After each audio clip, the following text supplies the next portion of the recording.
Hello, Karen Vanny here, Training Coordinator with Workforce Services Division.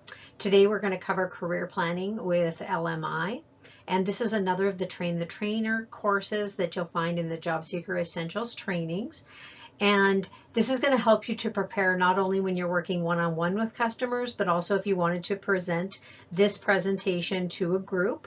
This PowerPoint is the same PowerPoint that you'll use, although as we make updates, if there's anything that needs to be changed, the most up-to-date version will be in the resource area in Job Seeker Essentials. So I'm going to be put on the two different hats. One will be the trainer, where I talk to you about the behind the scenes and what you'll want to make sure that you include and those kind of things. And then the other hat is going to be as if you were the job seeker and I'm actually just giving the presentation. So in this training, we're going to discover how labor market information, we also call that LMI, can help to make those really tough career decisions. So whether somebody is starting a brand new job, they've never worked before, or maybe they want a better job, maybe they're moving somewhere brand new, or maybe they just need to improve their skills. Labor market information can give you the data that you need to make those life changes and those choices with confidence. They're going to gain the knowledge that they need to find and use the valuable data that's at their fingertips. We can tell them all about that labor market information, but it's much better if we can teach them to fish. If we can teach them how to get that information themselves so that they can go out and look at the next career opportunity or, question that they have. As always, we're going to start out with this little objective screen. What are we going to learn? So in this lesson, we're going to learn, well, what is LMI? What is labor market information? How can I use labor market information, and where can I find labor market information?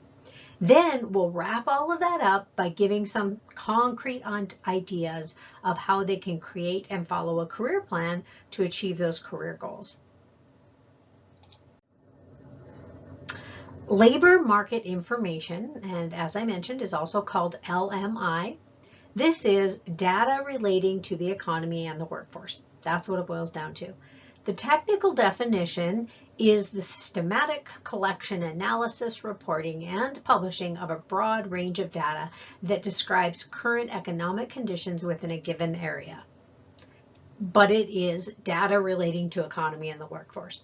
As a job seeker, what they need to know about LMI is that it provides concrete data to help to support the career decisions. And the LMI that we refer to and that we're looking at and using as a reference is always going to be the most up-to-date. So it's usually the very last year of information. So it's up-to-date career information.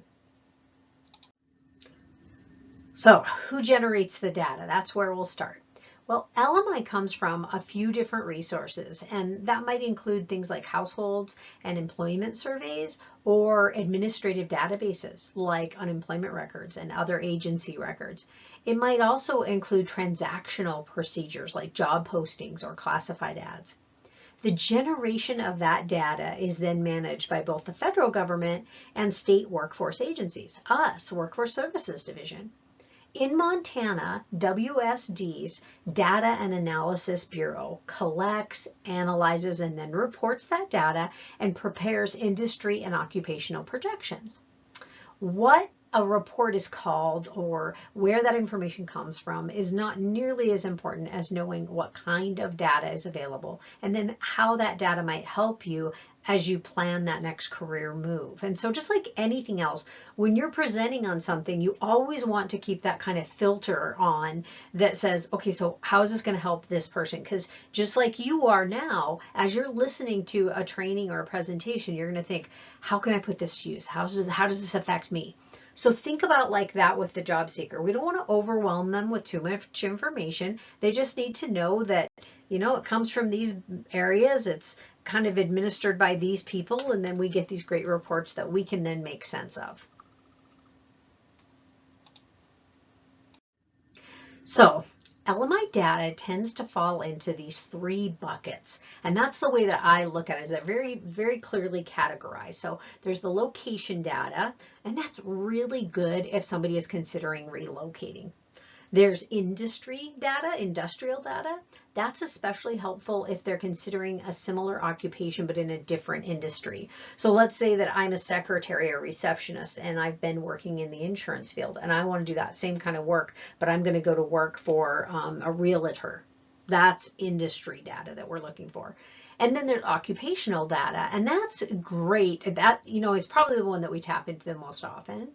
And it's great when you need to know anticipated salary, maybe the skills and training needed for a job, that kind of really occupation specific data and information.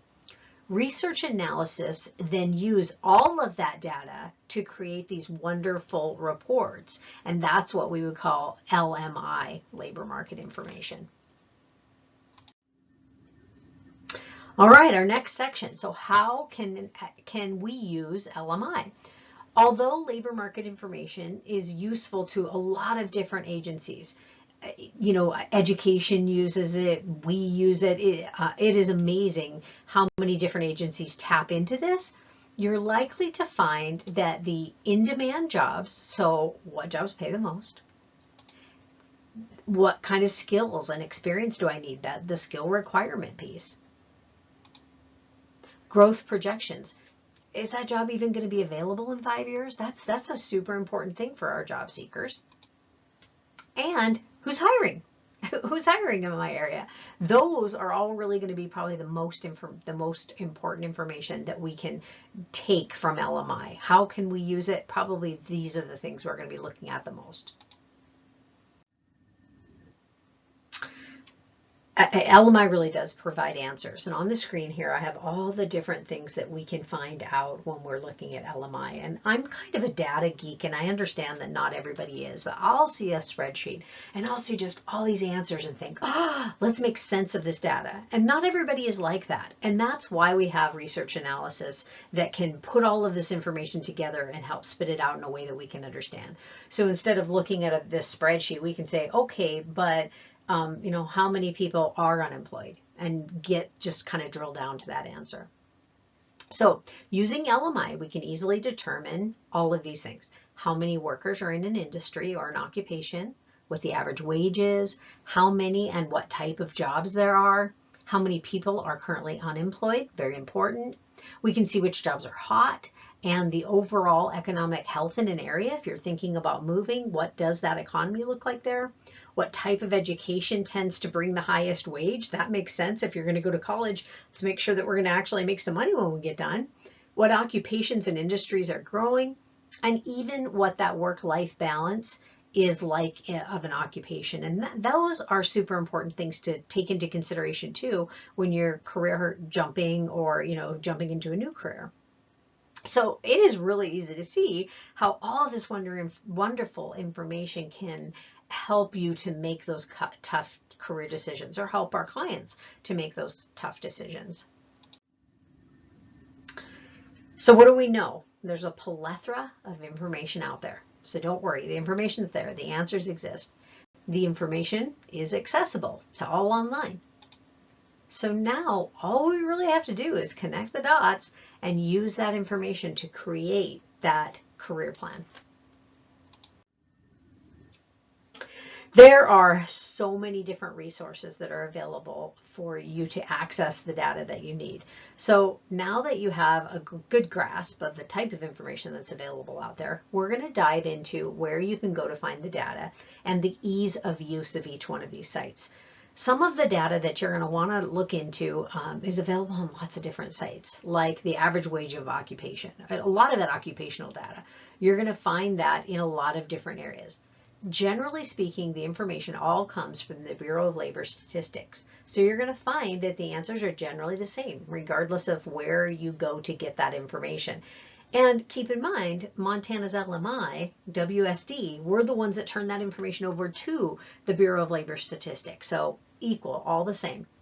We're going to discuss briefly each of these following sites. We'll discuss what's available on them, what's not available, and alternate ways to find that same information. So we're going to dive a little bit into, and I do believe we go in this order as well, and I have some screenshots that I'll bring up so you'll kind of see what the site looks like. But we'll go into Montana LMI, the Bureau of Labor Statistics, ONET, Montana Career Information System, Career One Stop, U.S. Census Bureau. There's some really neat things there. And then moving.com, which has got a really nice way to be able to compare two cities, which I just really love. So we'll make sure that we include that as well. Okay, so just as a reminder, think about those three buckets again. We have the locational, the industrial, and the occupational data. So now let's look at each of those categories and see where you might turn to for information. So this screen, I'm going to go over a lot of information right now, and this is merely intended as an overview of what is offered on each site. So no need to memorize any of this, and all of this is in the notes section if you need to pop through it, but really when you're presenting on this, you're just going to talk about what you can find in each one, and as you click the button, it's going to, bring up that information.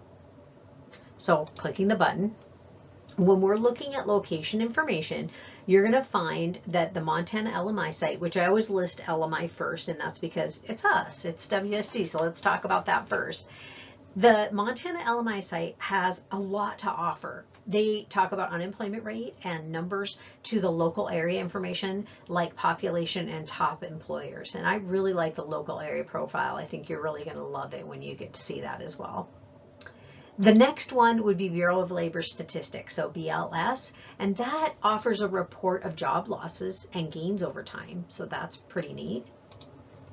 The U.S. Census Bureau, this offers a plethora of information from commute information to earnings and common worker characteristics in an area, so that's some good information. And then moving.com, and this has a tool that offers income and job and cost of living, even commuting, all of that, and you can compare in site to site, so I really like that option. Now, as far as industrial information is concerned, if we're looking for industry specific, we're going to find that the state and local employment numbers, wage profiles, job projections, those are all going to be available on Montana's LMI site. We'll also find that MCIS has a couple of career assessments that drill down interest to specific industries, where most of those are occupation-based, and they do have a couple that are industry-based, so that's kind of interesting to note. Career One Stop, they have national information on fastest growing and highest paying industries, and then also industries with the largest number of people employed, as well as those that have declining employment.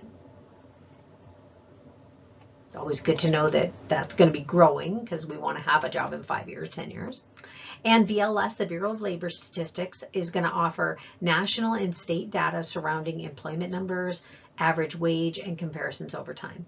You'll also find location quotients, and those show which industries are unique or specific to a region, and that's nice to know.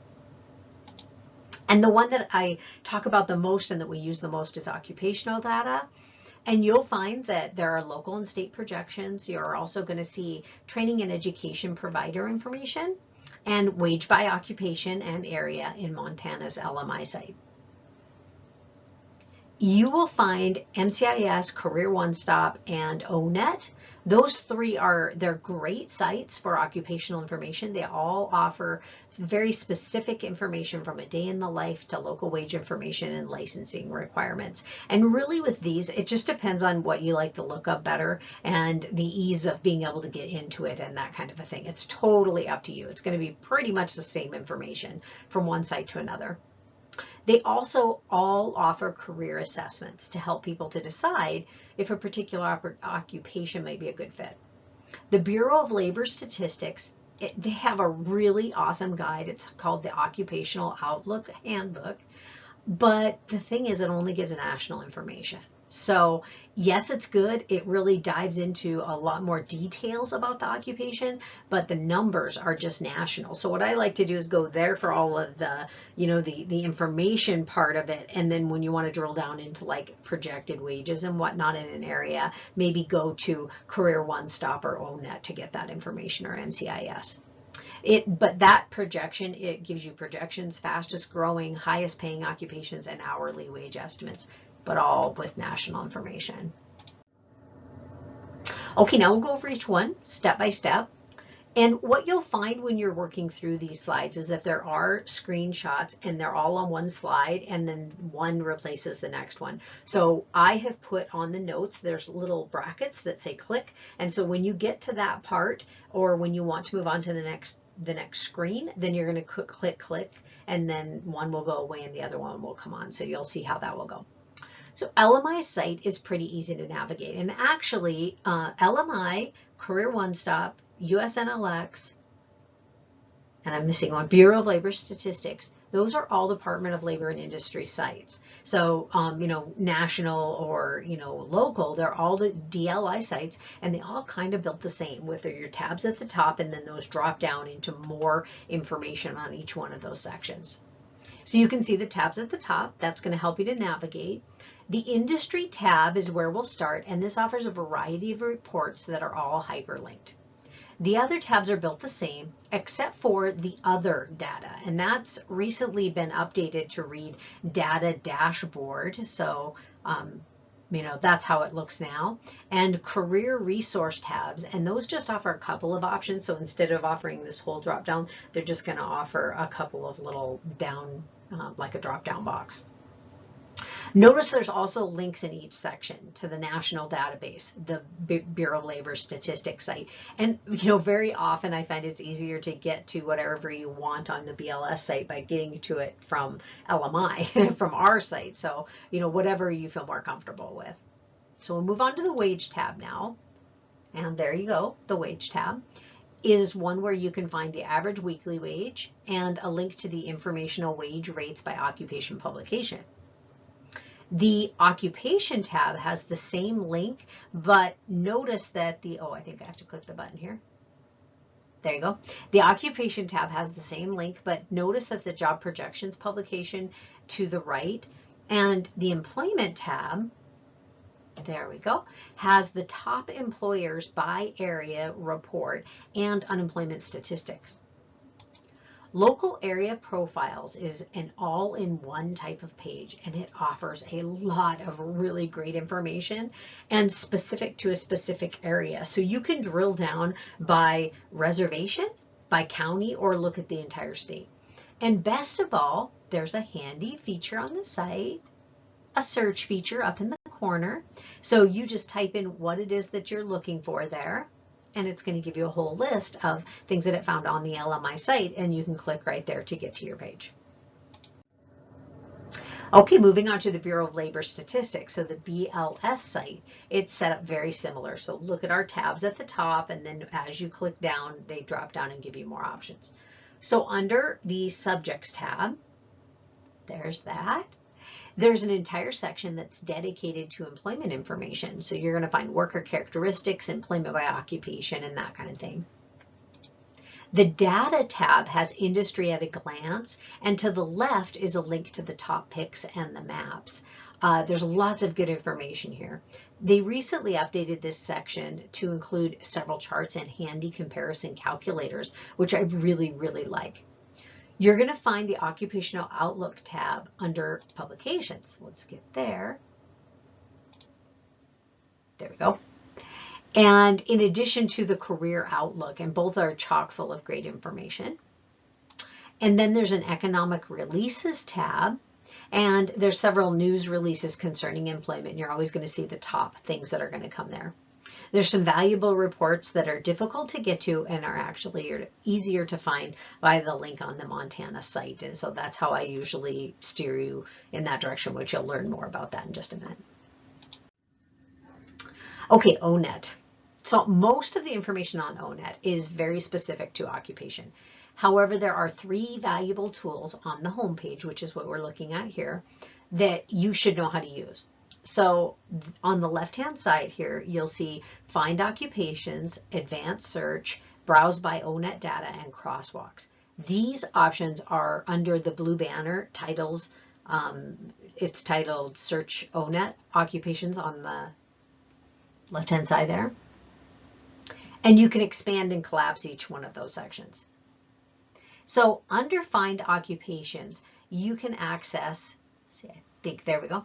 You can access a list of occupations based on bright outlook, anticipated rapid growth, or a specific industry, so like a broad group of businesses with similar products and services. A career cluster, and that is occupations in the same field that use similar skills. And then you have a job family, and that's groups of occupations based on work performed, not field. So a job family would be like where I was going to be the receptionist with the insurance company or the realtor. That's a job family. Whereas if you have an occupation that's in the same field that use similar skills, that's a little bit different. That's saying, like you're in the construction field, and a person that's putting on gutters is going to use some of the same skills as the person that does the roofing, those kind of things. You can also find occupations that require STEM disciplines or by job zone, which I really love. This is based by the amount of education or training or the prep that's needed to do that job. So that's a good thing to know too if you only want to put in a couple of years training. Advanced searches lets you focus on occupations that use a certain skill or a certain software. I think I need to click again here. There we go. And browse by ONET data option lets you search based on skills, abilities, and interests. The crosswalk lets you enter a military code instead of a job title, and then it's going to show information for related civilian occupations. Like that. And then now whether you get there through the occupation, there's a keyword search on the home page that you could just type in the occupation, or maybe you get there one of these other ways. What you're going to find is when you click on it, you'll find a lengthy data sheet on each occupation. And so you just scroll down and you can get all kinds of information. So you can see the skills, the knowledge and the abilities, the work activities, the typical education. So there you go. That shows you your education, that job zone information. I love that. The experience and training needed, related occupations, average wage. There we go. There's your average wage, your national and your local, projected growth, number of people employed in the occupation nationally, and an option of searching for open positions using USNLX, Indeed, or Career Builder or ZipRecruiter.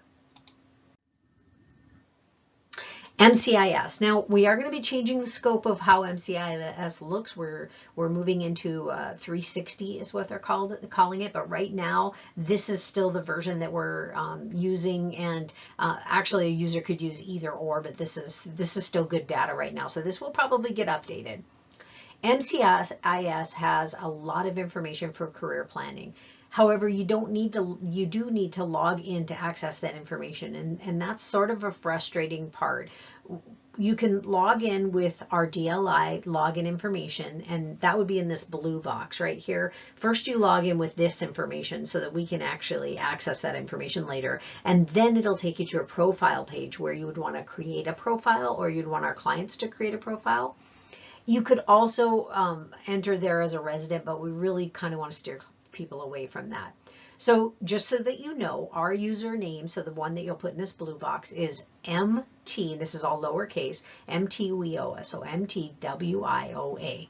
The password is lowercase mt, capitalized WIOA, that's all capitalized, and then the number 4, lowercase me. So it's Montana WIOA for me, but WIOA is in caps. One reason to create a user profile is that you can access stored information, and that is really super helpful, especially if they're doing like assessments or something, because they can come back and they can look at that later, or if they wanted to mark something as one of their favorite, or an occupation that they like, so that they can get back and look at that information later. Now, once they get logged in, they're going to find, let's see here, there we go.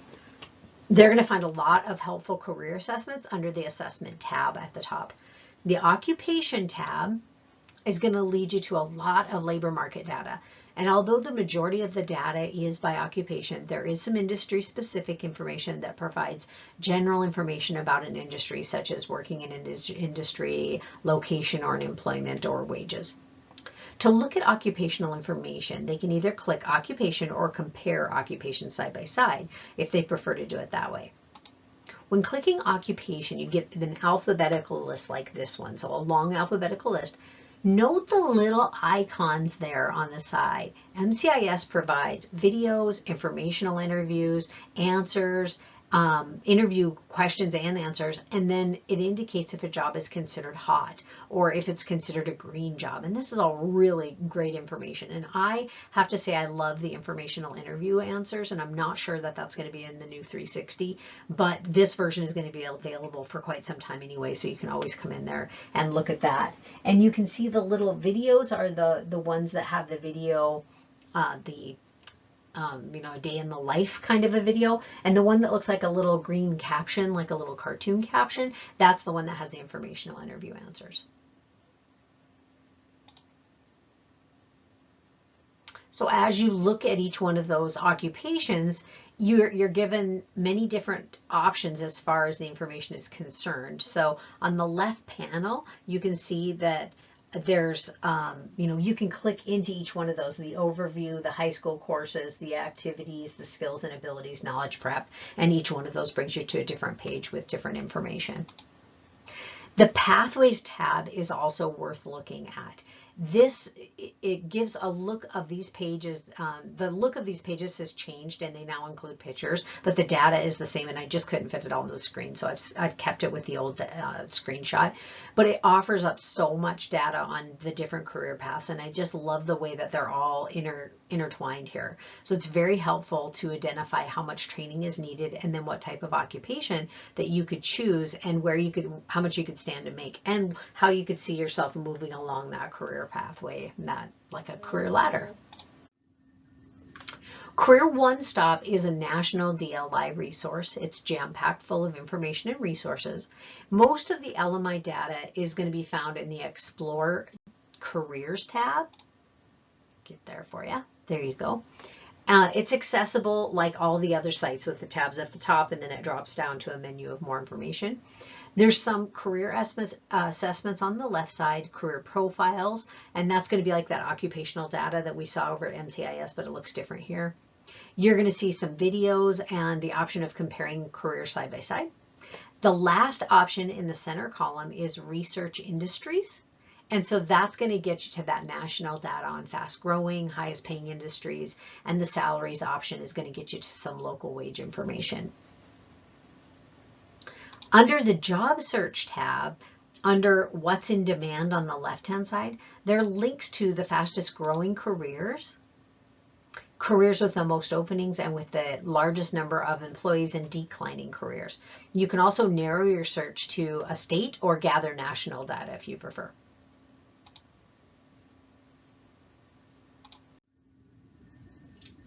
And the next one is U.S. Census Bureau. It's going to provide a lot of information from the decennial surveys as well as the annual American community surveys. So the decennial are those 10-year ones that they always come to your door and you fill out all the information. The annual ones is just kind of a smattering of the different populations. And so it's less information, but still it's more up to date because it's every year. Their site is set up much like the other DLI sites, so you're going to see the tabs at the top that expand to more information. When we browse by topic, it offers an employment option, and that is going to offer a lot of labor force data. There's an interactive map, and I really like this. It's helpful for local information, but it seems easier to access from the Montana's website. And so and I do have the hyperlink in the notes here so you can get to it there, but really it's easier for me to get to it from Montana's LMI site.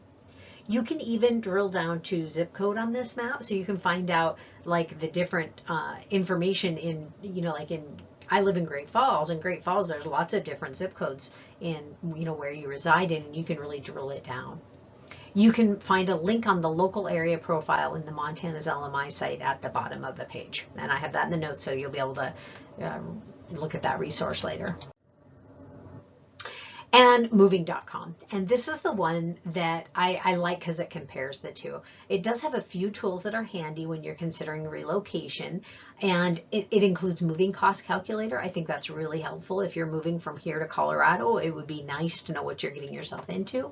And this tool, it offers data from the U.S. Census Bureau and the Bureau of Labor Statistics on cities across the nation. So the information still comes from the same sources, it's just put together different. These tools are found under the resource tab, and you can even compare two cities side by side. And here you go. So what I did was I compared Missoula on one side and Billings on the other, and you can see the population, how many male, how many female, how many married, the median household income. There's even an area that tells us rent and average commute and all kinds of information there. All right, so this is the point where I understand that labor market information is a lot. It's a lot to remember. And thankfully, I've made it so much easier for you. So you don't have to worry about trying to figure out how to access the information and get, okay, but what I need to know is what is the average wage of a nurse in Missoula? You don't need to know all that stuff I just taught you. It's just kind of good for you to know what each one of those sites look like and kind of how they show you the same information in a different way. So check them out, whichever one you feel comfortable with, feel free to stick with it. So if you've been using ONET and you like it, keep doing it. There's no reason to start doing something completely different.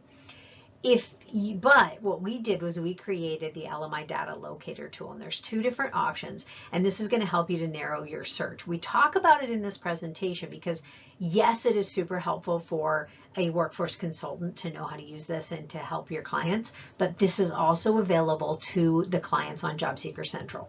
So you can send them to Job Seeker Central and they can look this up on their own. They can see how these tools work, and then we're teaching them to fish. They can go in there and find out what is the average wage of a nurse in Missoula, Montana. The data locator tool, the Excel worksheet, is going to give us not just a hyperlink to the page, but also a path in case that hyperlink gets broken, which I think is really important because we all know that hyperlinks break and we don't want it to be a useless tool at that point. So here is the spreadsheet. This is what it's going to look like when you open up the LMI data locator tool. These are called slicers, these blue things at the top. But basically you're going to pick, and there's like a little section that's like a cheat sheet at the bottom that kind of explains how to use it. You're going to pick what category, so those are those buckets. And then from there, you're going to click the data type. So are you looking for career planning, demographic, employment, labor force, wage and income? So for this nursing, we pick occupational and then wage and income. And then it's going to automatically show you the different websites. It'll take the ones out of order that aren't applicable. And then when you click view results, you're going to see what we see down there at the bottom. And as I say on the slide, you can get to it with dli.mt.gov, and that's going to be in the Job Seeker Central.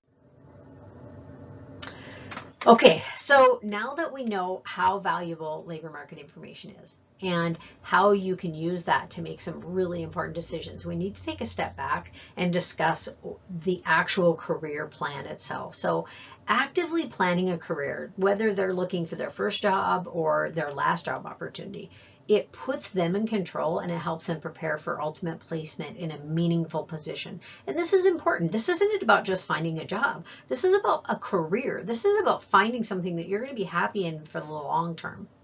So we need to start by identifying who are you. So as a job seeker, who are you? What are their interests? What are their skills and abilities right now? What education and training do they have? What experience do they bring to the table today? This is like kind of, okay, let's start with who are you today? Then we can try to determine where they want to be. So that next piece is, are they new on the job search scene? Are they looking to make a lateral move in a current job? Are they looking for a promotion? Are they interested in a new job in a current industry, or do they want to jump into a completely different industry altogether? So we have to have those conversations to decide, okay, so this is, the skills and experience you have. This is who you are today, what you're coming to me with. This is where you want to be. And then how are we going to get there? So we're going to look at, what do you need to achieve those goals? So if you want to do this, but you're going to need to go to school, that's how we know how you're going to get there. So and in that process, we'll identify the gap. So we're going to see these are the current assets that you have right now. This is your potential, but you do have some needs that need to be met before you can do that. How can we fill the gap? So how do we get you there? Once you complete those steps, they're going to be ready to engage. They can take trainings that they need to succeed. They can network with the right people. They can apply for jobs on their career path. The engagement piece is going to look different for everybody because and we're going to cover kind of some common career path plans that people find themselves on, but really each and every scenario is going to look a little bit different because it depends on how they've answered those questions. It depends on what they're coming to you with already. Okay, so a person might come to you and they might have a vague idea of what their attributes are. Probably they're listed on their most current version of their resume, or at least some of them are. So to aid in the identification of those current assets, you could use a variety of different tools. So a knowledge, skills, and abilities analysis is going to show us how much training, education, and experience a person already has. If you don't have a current resume, start making a list. Just have them write it down on a sheet of paper. What have they done over the span of their lifetime? What skills have they learned over the years? What experience do they have with different fields? What is their education level? Do they have any special certifications or trainings? All of those kind of things. The best way to get a good picture of KSAs is to have a person complete some assessments. And those can be found on those sites that we talked about.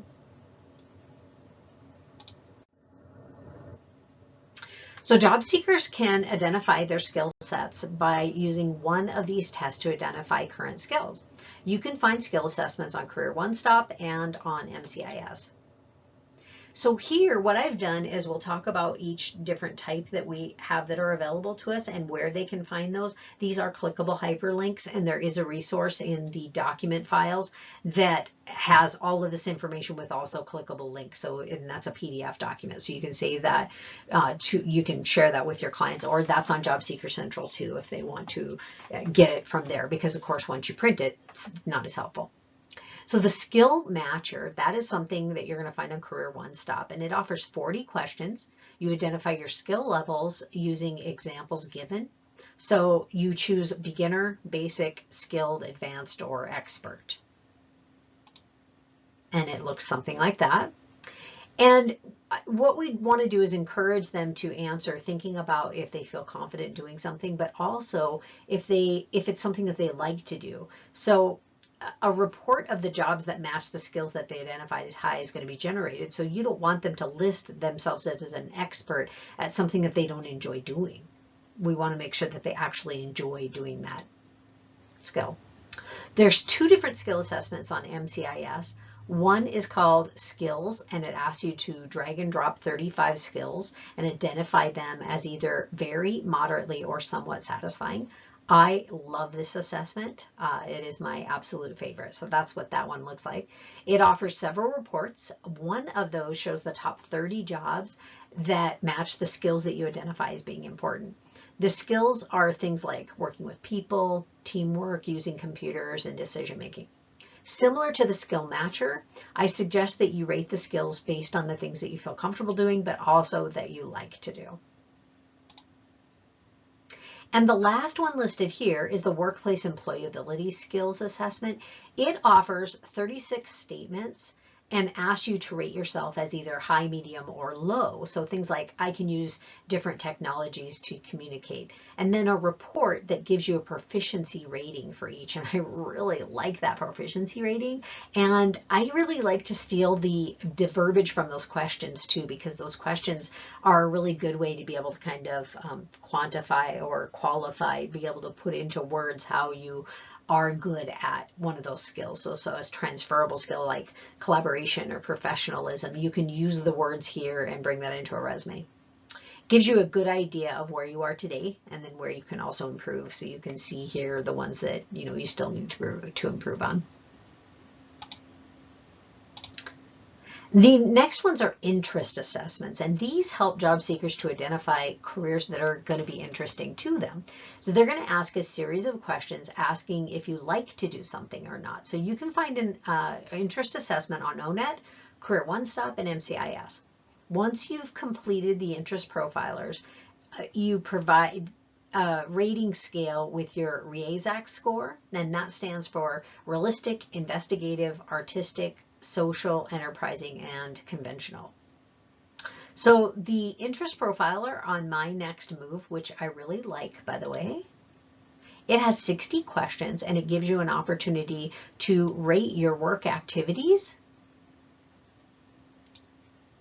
And once you rate those activities, and it's like, strongly dislike, that kind of a thing. Once you complete that, you're going to get a list of occupations that are a good match to the interest that you've identified. And it's going to look like that. There we go. Okay. Oh, this is the next one. We'll get to see the report. This is the Career One Stop's interest profiler. It is very similar. In fact, a lot of the questions are exactly the same. However, Career One Stop only offers 30 statements. So you're going to get 60 on the interest profiler, and here on Career One Stop's interest profiler, you're only going to get 30. And then MCIS has 2 different interest profilers, and they have 180 questions, or a short version, which is 160 questions. So you can take either one of those options, and then they're going to give you a report of the jobs that match. The work values assessments, these are going to help match a person's values with the type of work that they might choose to do.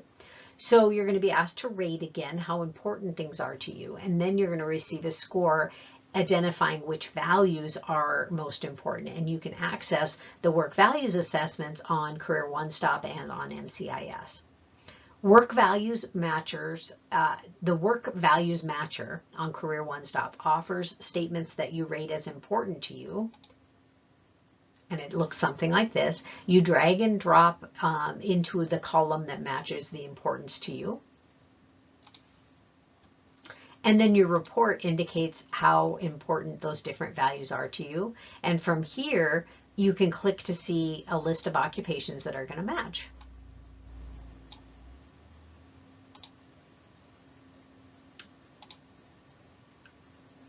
There you go. There's the importance scale. And this is the MCIS, the list of what matches. Now, there are some alternative options there. So you could just do some career assessments to find things out. But when you have some experience and skills and you want to put that to use in a new and different way, you can use an alternate method to find compatible occupations. So there's a neat tool called My Skills, My Future. And I really like My Skills, My Future. I think it's worthy of bookmarking. It allows you to enter a current or a previous occupation, and then it aligns it with the skills and experience of other occupations. You can see those side by side, and it'll show you what skills you have and how those might transfer. And you can even compare those jobs side by side and narrow the search to specific areas. So you can see how that works. And then another option is on ONET. You can browse occupations by knowledge, skills, abilities, or even work values. So you can look up your strong suits or things that you want and then find careers that align with those. Then I kind of talked about that a little when we were in the ONET page. On that main page over on the left-hand side, this is how you would, drill down by a skill or ability. Now, generally speaking, assessments are going to give you some insight into who you are. Depending on where you take the assessments, somewhere like ONET or Career One Stop, those assessments are kind of a one and done, and you get that report on that one assessment. What's kind of neat is if you take the different assessments in MCIS, you get to see this combined report, which is pretty cool. So you can see all the different reports that have been taken here. 1, 2, 3, 4, 5, 6 different reports. And the more green check marks you have that all identify, then the higher it rates up there on the list of, gosh, this would be a good fit for you personally. So generally speaking, assessments are going to give you insight. Skill assessments give you a brief report of the skills that you've identified. Interest assessments are going to categorize your skills based on that RIESAC score. So for instance, a person with a realistic interest likes hands-on practical work, working with plants and animals and materials like woods and tools, and they're more likely to like working outdoors. Work value assessments are going to identify things that you value. So really it helps to have all three. And you can use that insight to help you to identify the type of career that would work for you personally or, would work for your client. Additionally, career assessments generate a report of occupations that fit. And so you can see those are clickable links over there on the left-hand side. And the nice thing about MCIS is this combined report that shows them all. And so you can click into that occupation itself. You can see all of the information about that occupation. You can say, oh no, that's not, I'm not going to make enough money. I don't have that education. I'm not interested in that. And then you can come back and look at the next one and so on and so forth. Now, occupational profiles, these are available on a lot of different sites as well. You're going to find them on Career One Stop, ONET, MCIS, and Bureau of Labor Statistics. The career assessments generally offer a report with links to these profile pages. So if you're taking an assessment on Career One Stop, it's going to link you to the occupational profile on Career One Stop, obviously. These 4 sites are a great place to start as far as that information that you want when you're trying to make an educated decision about your future plans. You're going to find a brief description of the job, the outlook, so that job projection, will the job be around in the future, the average wage, the typical prep needed, so your education, experience, and special training, a list of work activities, a day in the life kind of a thing, the typical knowledge, skills, and abilities, we call that KSAs, needed to do the job. And then there's usually a list of related occupations with links to their occupational profiles. So if you look at CNA and go, oh, but I don't have the skills for that yet, you might see a PCA or personal care attendant listed as an occupational, as a related occupation. Some sites have those short career videos. So you're going to find those on Career One Stop, MCIS, and in the Occupational Handbook on BLS. And MCIS has those real world interviews on many of the jobs that are listed there as well. So with the help of some of those assessments and some just general brainstorming, you should now have a clear idea of where you want to go, or the job seeker should have a clear idea of where they want to go, what occupations they're interested in. And to this point, we're merely assessing and researching. This is the dreaming phase. Okay, so I'm very interested in doing something like this. Now, it's okay to dream big, that's great, but now we need to look at the jobs that they're interested in and not currently qualified to do. So this is the bridge, the gap, assessing what that gap is. Your career plan can include training to get up to speed, or experience if it's in a different job or a career path, to gain that world experience. So next we're going to look at the gap and what they need to do in the occupation versus what they have to offer right now. So where are they? Where do they want to be? The gap analysis. Now this is going to allow us to compare a current skill set with the skills that are required for different occupations. So we're going to look at the two side by side. Of course, we could do this manually. We could look at each occupation and we could sift through the skills, abilities, and knowledge section. And then we could look at the ones that we have listed on our resume or on our little list that we made. But there's 2 sites that make this so much easier to analyze the gap, and that is MCIS and Career One Stop. So in MCIS, having chosen the compare occupations, you can bring up both occupations side by side, and I believe I have a screenshot. There you go. And from there, you can make those comparisons, checking off the skills that you have right now and knowing that you still would need these skills or knowledge or licensing or whatever in much the same way. In Career One Stop, via the My Skills, My Future tool, you can go to Explore Careers and then Skill Assessment, and you can enter a current or a past occupation and then choose from the list of related occupations and choose Compare Skills.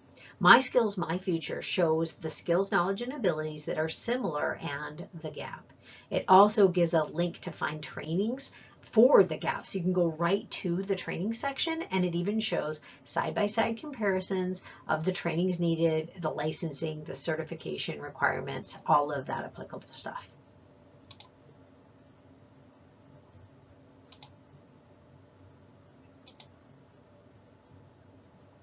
And there you go, right there. You can see that you have the side-by-side comparison, the training, licensing, certification.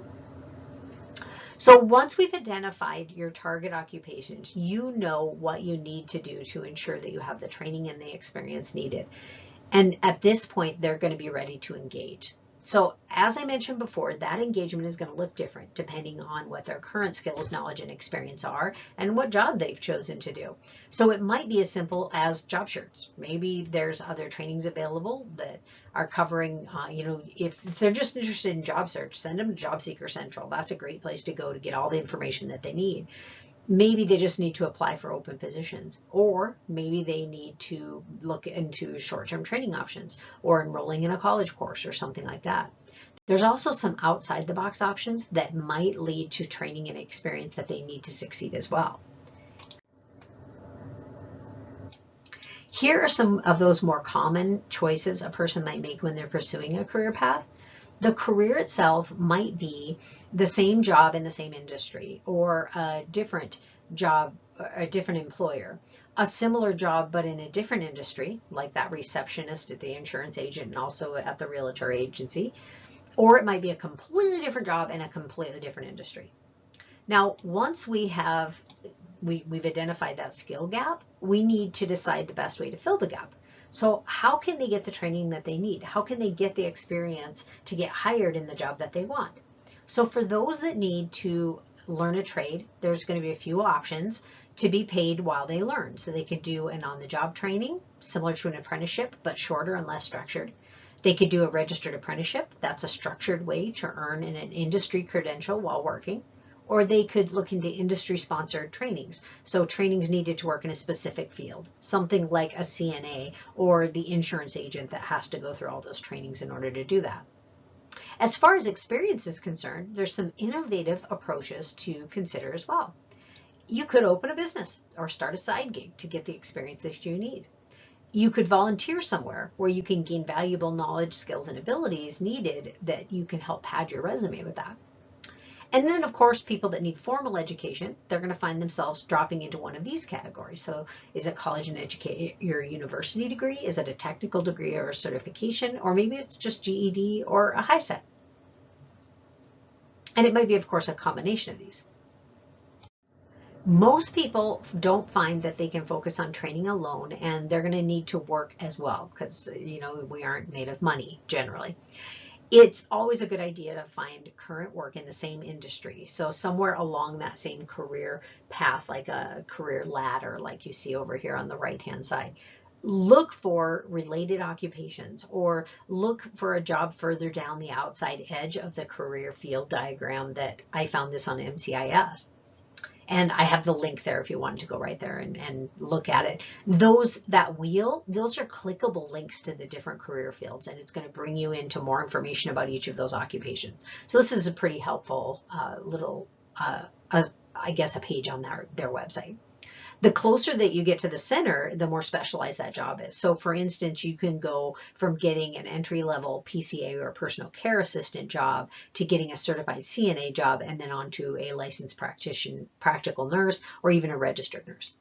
Strategically going from $12 or $14 an hour to over $30 an hour. And having that hands-on experience in the field really does wonders for a person's resume. Now, what I found is that you can have all of this great information. We've explained where LMI comes from and how useful it can be, and putting all of that information together to create that career path plan, it's all good information, but until you actually kind of put it to use and go, yeah, but how am I going to use this in the real world, or how do I apply this to my own life, it's not as helpful.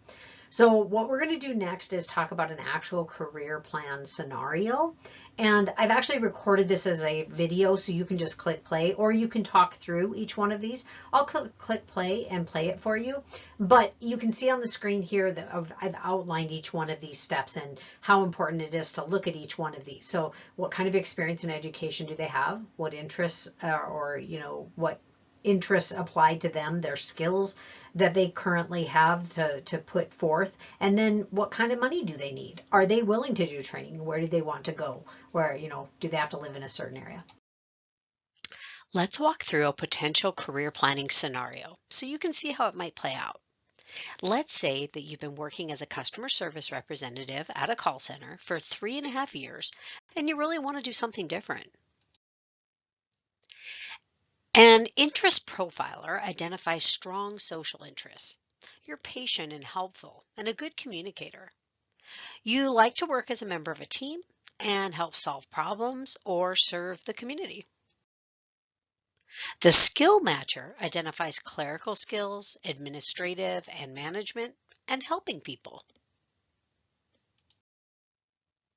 You have identified that you need to make no less than $40,000 a year, or about $20 an hour, just to make ends meet. And you would certainly like to make closer to $45,000 to $50,000 a year. You're not interested in more than a couple of years of college max, and although you're willing to move, you're not willing to leave Montana. An initial look at the occupational reports shows a few jobs that you're interested in, including HR assistant, administrative assistant, paralegal, and an eligibility interviewer for government programs. These jobs all seem to pay enough, and the training requirement seems spot on. Keep in mind, these statistics are from Career One Stop and are national statistics. Montana wages and outlook are often different. Time to put in the effort and gather the data that you need to make those tough career decisions. This is where that labor market information will come in handy. Armed with a short list of potential occupations, make a list of the information that you need to make an educated decision. We'll need to know the average wage for these occupations in Montana, if there are training options available in Montana, and job projections. Will there be jobs available in a few years in these fields? Time to find the information. And remember, we have the LMI data locator tool that we can use. And I'll show you how to use it. The tool asks us to narrow our search results.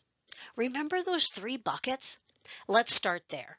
This slide outlines what type of information you'll find in each category. This information is also available as a little cheat sheet on the actual tool itself. Although average wage is listed in both the industrial and the occupational sections, wage offered in the industrial realm will be the average of the entire industry. So if we look up human resources under administration industry, we're going to get the average of all the jobs in that industry, not just HR assistants. So what we want is the average wage from the occupational section. Notice training information and job projection are also both in the occupational section. We can look through other sections to see if there's anything that might be helpful to us at the moment. If we find a training or job opportunity in a different city, we might want to revisit LMI to find information about the city to help us decide if it might be worth it to move. Let's use the tool to find the average wage, trainings needed, and job projection information for these 4 jobs. We'll start by choosing occupational in the category section, and then average wage will obviously be found in the wage section under data type. So we'll click to choose that option as well. Then we'll click the View Results button to see information for each of the sites listed. Viewing the report, you can see that we'll want to look for options that offer local or at least state data, not just national.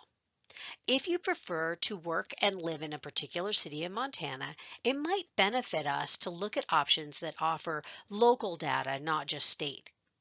As you can see, that leaves us with 5 options. Feel free to choose whichever option you prefer. Each site offers statistics from the same source, so it comes down to how you prefer to view the information. Let's go with Career One Stop because they have a compare salary tool that lets us compare salaries of up to 5 occupations or locations at one time. After you enter the occupations you want to choose to compare and click the search button, Career One Stop provides a side-by-side comparison of each. We'll choose to view data in your current city, Great Falls. The initial comparison for the Great Falls area shows no data available for human resource and eligibility interviewers. Now, that just means that in Great Falls, there weren't enough businesses that provided information to the Research and Analysis Bureau for them to be able to provide a statistic in a way that was anonymous. We can see Montana results for all four. We had identified that the lowest workable salary would be $40,000, which both the HR assistant and the eligibility interviewer average a little bit less. If we hope to have room for growth at all, these jobs are probably not the best options. Having narrowed our search results now, those options down to just two, the paralegals and executive secretaries, we can go back and look for LMI to provide us training options, and let's look at the outlook for both jobs as well. Both job projection, the outlooks, and training requirements are career planning data resources. So we'll choose occupational in the category section and career planning in the data type, and then click view results. The report offers a lot of results. You can look at the description column to get a better idea of the information offered on that site. Again, the data tends to be similar, if not the same, regardless of the site that you choose. Let's view the information on career information systems, we also call that MCIS, to look at the outlook in Montana, and Career One Stop to explore training options. Once you log into MCIS, you can hover over occupations and choose Compare Occupations. On MCIS, careers are listed alphabetically. Choose both careers by clicking the links on the right and then click Compare button. We can compare an overview, wages, outlook, licensing requirements, education and training needs, that's the preparation section, and even work activities and conditions. Looking at the Outlook section, we can see that there's a much brighter outlook for paralegals. Labor market information is used to track current recent jobs in a field, and then research analysis project anticipated changes in the field to come up with these job projections. You can see the average for all occupations in Montana is 6.8%. Paralegals are expected to be almost twice that in the next decade. Although we already looked at wages in Career One Stop, if we visit the wage section, we can see wages across different regions in Montana. This is interesting if we're considering a move. This type of information might be helpful for us to decide on a career choice. If a person wanted to stay in Great Falls, they would be better off pursuing the executive secretary job. However, the outlook is not as bright. You can see that a paralegal in Billings makes almost $9 an hour more than they would in Great Falls. You can see either occupation lists a high school diploma as a requirement. Paralegals can receive training through a college or a university. Executive secretaries may be able to get away with a job with just 1 to 5 years of related work experience. However, many do have an associate's degree, so competition will be tough without that training. Next, we'll go to Career One Stop and then to the Find Training section at the top to look up training options for each occupation. It finds over 300 trainings meeting the criteria of office administration. There's a program in Helena, Butte, Billings, and Missoula, to name a few. There are only 3 options for paralegal trainings: Great Falls, Missoula, and Poplar. Time to put all that powerful data to use and start making some decisions. A person could complete a 2-year program in Great Falls to be a paralegal, but would make less than our base salary if they decide to stay in Great Falls to work as a paralegal. They could look into moving to Missoula or Poplar to complete the training as well. You could go to school to get an associate's degree in office administration, but would have to move to do that. Realizing that it's really only 2 years and might be worth it in the end, let's consider the income further. On average, an executive secretary makes $3.78 an hour more than a paralegal in Montana. That's $7,862 a year. Over a decade, the executive secretary will make $78,000 more than a paralegal. There are programs in several cities. So let's say that you have friends in both Missoula and Billings, so you would prefer to live in one of those cities. Would it be worth it? Well, let's use LMI to look up location data to help us decide. Using the LMI locator tool again, we can select the location category and then career planning data and click view results. Looking at the data source options, although there is an assessment on MCIS that can help a person factor in different costs involved, the relocation information on moving.com will yield a lot of great information. Using moving.com, we can look up Missoula and Billings side by side. We find that the average household income in Missoula is $55,851, more than the average executive secretary makes. In Billings, the average income is $65,188. A simple Google search tells us that the average rent for a one-bedroom apartment in Missoula is maybe even a little bit more than $2,000 a month right now. The vast majority of people rent in Missoula. The average rent for a one-bedroom in Billings is $1,200, but most people own their own homes. The travel time tends to be a little bit more in Billings than Missoula, but not too much. Now, let's dive deeper and compare scenarios to see if we need any other information to start solidifying a plan. In the first scenario, you decide an executive secretary job is the right occupation. You could certainly try to apply for jobs in your current city, Great Falls, as training will help you to get the job but might not be required. You look up open positions in Great Falls and we find two. One for Touro College and it lists a bachelor's degree and 5 years experience as requirements. The other, working for the state of Montana, lists just a high school diploma and 2 years of job-related work experience. Well, that would be worth a shot. If that didn't pan out, you could move to Missoula and complete a 2-year administrative assistant program and then start applying for jobs. Well, that would cost you approximately $48,000 in rent alone, plus the cost of schooling. Rent in Missoula is around $1,000 more a month than your current rent in Great Falls. In the second scenario, you decide to pursue a paralegal occupation. You could stay in Great Falls while you work on that degree. You could look at moving to a different city to get a job as a paralegal, as the average wage is so much higher somewhere like Billings. Everyone says it's super expensive to go to the University of Providence in Great Falls, so that might be a factor as well. Even if you get a paralegal job in Billings right away, paying the average of $25.20 an hour, that's still only $52,416 a year, well under the average annual wage in Billings of $65,000. Financial experts warn not to spend more than a third of your income on housing, and that would be $1,400, which is slightly above the average rent in Billings of $1,200. When we look at the big picture, we also have to consider your interests and your values.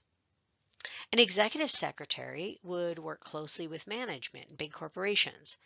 A paralegal will be working with lawyers and frequenting courtrooms and such. So which would you prefer to do long term? If staying in your hometown is important, you might prefer the executive secretary job. If you welcome a change, you might like the idea of moving to Billings and looking for paralegal work. A quick job search shows 3 legal assistant jobs available in Billings right now.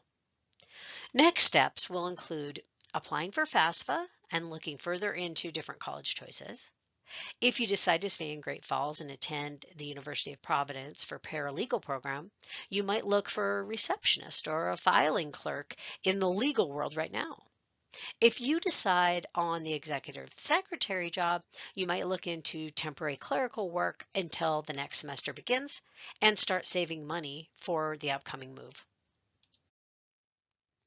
Using LMI, we can walk through every step of the process to bring concrete data to our fingertips and help us make those tough career decisions, going from confused to confident.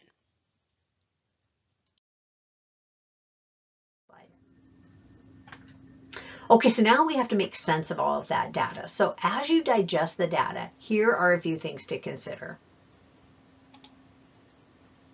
Number one, what did the data tell me? So as you look at the information, consider what it's telling you. So for instance, if you're looking at Outlook and you see that the growth percentage is a negative number, the demand for the occupation is going to decline in the coming years. That's what it's telling you. It's telling you that experts expect there to be fewer and fewer jobs in the industry, and the employee might get laid off and be finding work again, which might be difficult. So that's an important thing to remember.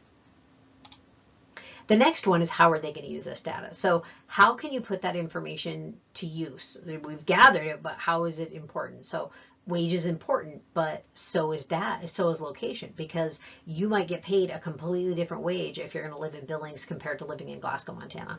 So absolutely location matters too. So how are you going to put it to use? You want to make sure you get all the right information and put it to use.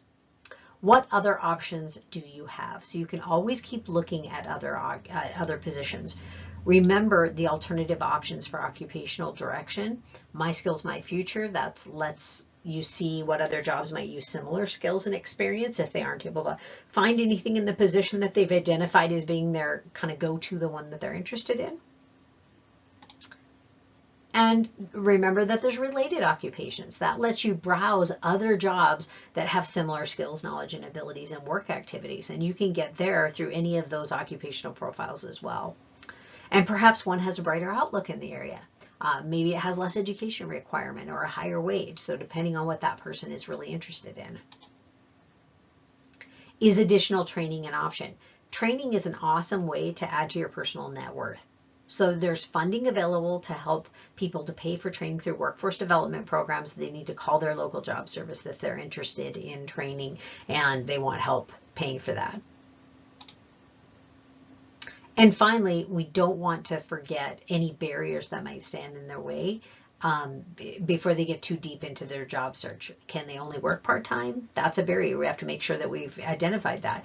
If they have transportation issues and they need to work around the bus schedule, or if the daycare doesn't open until 7 a.m. These are things that matter, and then we want to make sure that we have in our career plan, we have outlined.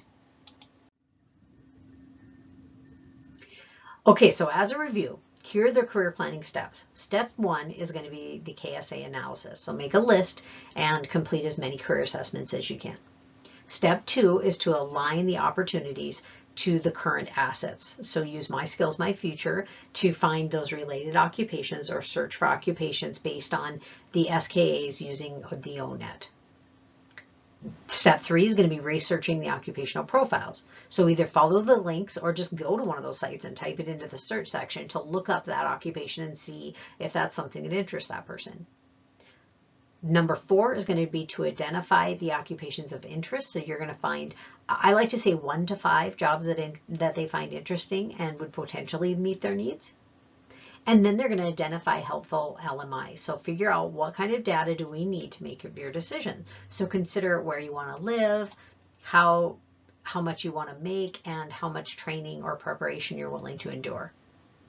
Where will you find that information? So this is using that LMI data locator. You're going to bring up each one of those and find out what sites you're going to go to find out that information.